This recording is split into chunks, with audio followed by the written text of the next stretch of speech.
আপনারা তো সবাই নান রুটি তন্দুর রুটি চেনেন। নান রুটি তন্দুর রুটিতে যখন কাজ শুরু করলাম তখন যখন আমরা হাতটা চুলার ভিতরে ঢুকাইতাম অনেক সময় যে পাশে যে গোল রড থাকে এটা কিন্তু প্রচুর গরমে লাল হয়ে থাকতো। যখন আমাদের হাতের মধ্যে কোথাও লাগতো, লাগা মাত্রই একটা স্পট দাগ পড়ে যেত। মানে এখন হয়তো অনেকটা মিটে গেছে, কিন্তু আমার একটা সময় এই হাতটা পুরাটা এগুলো কালো কালো দাগগুলা এখানে পুরাটাই এরকম অবস্থা ছিল। তো যখন এগুলো পড়ে যেত, এই পুরা হাতটা যখন আরেকবার ঢুকে যান তখন মনে হইতো যে একটা পুরা জায়গার মধ্যে কেউ যদি মরিচ বা লবণ ছিটা দিলে যেরকম ব্যথা লাগে এরকম ব্যথা অনুভব হইতো। তো আসলে এই কষ্টগুলো কখনো কেউ যদি নিজে রিয়েলাইজ না করে আসলে বলে বোঝানোর মতো না। আমার ফ্যামিলি আলহামদুলিল্লাহ একটা সময় খুব ভালো একটা পজিশনে ছিল। আব্বুর বিজনেস ছিল। আমার জন্মস্থান ঢাকাতেই। আমাদের ফ্যামিলি একটা সময় ঢাকাতে ছিল।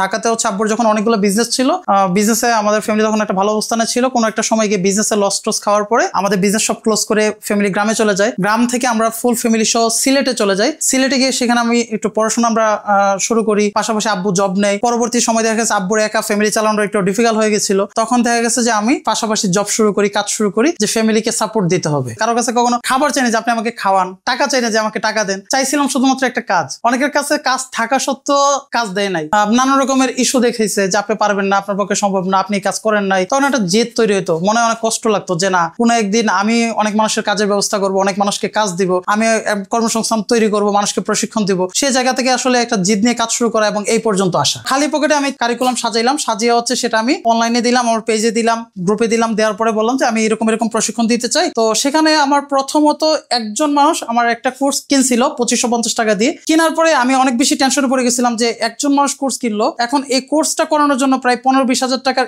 ইনস্ট্রুমেন্ট, কাঁচামাল, ইনগ্রেডিয়েন্টস কিনতে হবে। সেই কেনার টাকা তো আমার কাছে নয়। আমি পরের দিন আরেকটা কোর্স সেল করলাম। যখন আমার দুইটা কোর্সে 5000 টাকা হইলো, আমি আমার ফ্যামিলিকে তখন একটা কথাই বলছিলাম যে দেখো, আমি যদি খাই তোমরা খাবা, আমি যদি বেঁচে থাকি তোমরাও বাঁচবা। যদি কখনো মনে হয় যে আমার ব্লাড বিক্রি করে তোমাদেরকে চালাইতে হবে, খাওয়াইতে হবে, সেটাও আমি করবো। তো তখন আমার প্রথম ইনকামের টাকাটা আমার ফ্যামিলির কাছে পাঠাই, বলছি যে আমার প্রথম ইনকামের টাকা তোমরা আমার জন্য দোয়া করো। আমি জানি না তখন আমার আগামীতে কেমন কি হবে। তখন আমার 2-3 দিন পর থেকে প্রচুর কোর্স সেল হওয়া শুরু হইলো। দেশের বাইরে থেকেও প্রচুর রেসপন্স পাচ্ছিলাম। ইউরোপ আমেরিকা থেকেও মানুষ আমাকে নক করতেছে, কল করতেছে। আমি খুবই অবাক হইতাম যে এরকম ফার্স্ট ক্লাস কান্ট্রি থেকে, ইউরোপ থেকে আমাকে মানুষ কল করতেছে, আমার কাছ থেকে প্রশিক্ষণ নেবে। তো মানুষ ওখান থেকে আমার সাথে কমিউনিকেশন করে। আমেরিকা, কানাডা, লন্ডন, পর্তুগাল, অনেকগুলো ইউরোপ থেকে এবং মিডল ইস্ট, দুবাই, সৌদি থেকেও অনেক মানুষ আমার প্রশিক্ষণ অনলাইনে করা শুরু করলো। এবং আলহামদুলিল্লাহ মানুষ আমাকে এতটাই ভালো রেসপন্স করতেছিল, মানুষ বিভিন্ন মানুষকে আবার রেফার করতেছিল যে আমার প্রশিক্ষণটা খুবই ভালো নেওয়ার জন্য। আমি তখন 1 থেকে 1.5 মাসের মধ্যে 7 থেকে 8 লাখ টাকার কোর্স বিক্রি করি, উইথাউট প্রমোশন, বুস্টিং, কারো কোনো মার্কেটিং হেল্প ছাড়াই, সম্পূর্ণ একা। না, আমার তখন আসলে জার্নিটা একাই ছিল, সবকিছু নিজেকেই ম্যানেজ করতে হইতো। বাজার সদাই করা থেকে শুরু করে সবকিছু, ভিডিও করা, এডিটিং করা, ভিডিওগুলো দেওয়া, স্টুডেন্টদের ক্লাস নেওয়া, যত রকমের কাজ ছিল। দেখা গেছে রাত্রে 1টা 2টা 3টা বাজে গেছে, আমার কোনো খাওয়া দাওয়া ঘুম নাই, আমাকে সকল কাজ করতে হইতেছে। তো আমার কাছে একটা আনন্দ লাগতো যে অনেক টাকা তো ইনকাম হইতেছে, টাকা আসতেছে, কাজ করতে তো সমস্যা নেই। তো অনেক বেশি কষ্ট লাগতো যে এই মুহূর্তে, এমন একটা মোমেন্টে আমার পাশে একজন মানুষ নাই যে আমাকে সাপোর্ট দেওয়ার মতো, হেল্প করার মতো।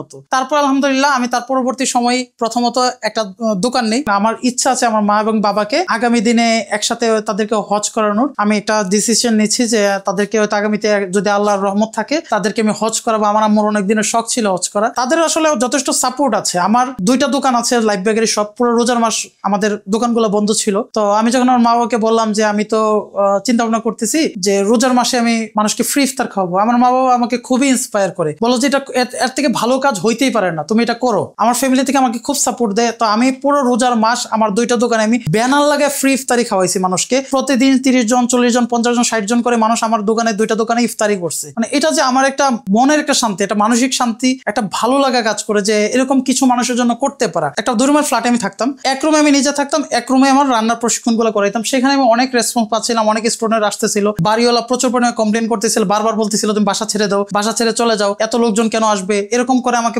নানা রকমের অভিযোগ দিচ্ছিল। তো তারপর আমার একটা সময় মনে হলো যে আমি একটা অফিস নেই। তখন আমি বিভিন্ন জায়গাতে ছোট ছোট শপের মধ্যে বসে মিটিং করতাম, ক্লায়েন্টদের সাথে, স্টুডেন্টদের সাথে, টেস্ট রেডি, মিঠাই, বিভিন্ন ছোট ছোট ফাস্টফুড শপে। আমার স্বপ্ন কোনো একদিন এরকম একটা বড় অফিস হওয়ার হবে, আমি এরকম একটা ফ্লোর নিব, নিয়ে এরকম একটা জায়গার মধ্যে আমি এই পাশে ক্লাসরুম, একটা ট্রেনিং সেন্টার খুলবো, এই পাশে বসার জন্য একটা অফিস রুম খুলবো, এই পাশে একটা স্টাফদের জন্য বা স্টুডেন্টদের জন্য একটা ক্লাসরুম থাকবে, একটা রিসেপশন রুম থাকবে, এরকম 2-1টা ওয়াশরুম থাকবে।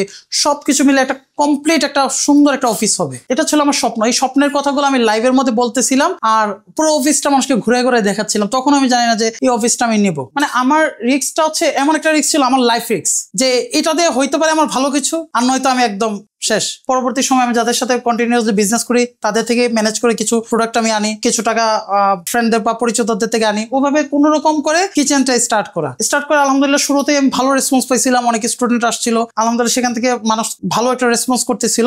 সেখান থেকে টাকা উঠে ধীরে ধীরে আমার কিচেনটাকে পরিপূর্ণভাবে আমি সেট আপ করি। আর আলহামদুলিল্লাহ আমার এই অফিসে প্রায় কাছাকাছি বছরের মতো হয়ে যাচ্ছে, 10-11 মাস হয়ে গেছে। আমি ছোটবেলা থেকে জব শুরু করি, ক্লাস 5-এ যখন পড়ি তারপর থেকে আমি জব শুরু করি। আমার বর্তমান বয়স হচ্ছে 28 বছর এবং আমি কাজ করতেছি 14 থেকে 15 বছর যাবত। এবং উদ্যোক্তা হওয়ার একটা স্বপ্ন, ইচ্ছা, আগ্রহ আমার মধ্যে সবসময় ছিল। এবং যখন আমি আমার বিজনেস শুরু করি, উদ্যোক্তা হই, তখন আমার পকেটে কোনো টাকা ছিল না, শুধুমাত্র 5 টাকা দিয়ে শুরু। আলহামদুলিল্লাহ আপনাদের দোয়ায় এখন আমার কোটি টাকার কোম্পানি, এখন সেটা ব্র্যান্ড ভ্যালু কোটি টাকায় দাঁড়াইছে। দেখেন আমি যখন জবটা শুরু করেছিলাম পেটের দায়ে, যে ফ্যামিলিকে সাপোর্ট দিতে হবে, ফ্যামিলির ফাইন্যান্সিয়াল প্রবলেম ছিল, ফ্যামিলিকে সাপোর্ট দেওয়ার জন্য ছোটবেলা থেকে জব শুরু করা। এটার জন্য যদি কেউ শিক্ষিত মূর্খ বলে, আমি সেটাও হাসি মুখে মেনে নিই যে আমি আমার ফ্যামিলিকে সাপোর্ট দিতে গিয়ে আমার কাজটা শুরু করেছিলাম ছোটবেলা থেকে।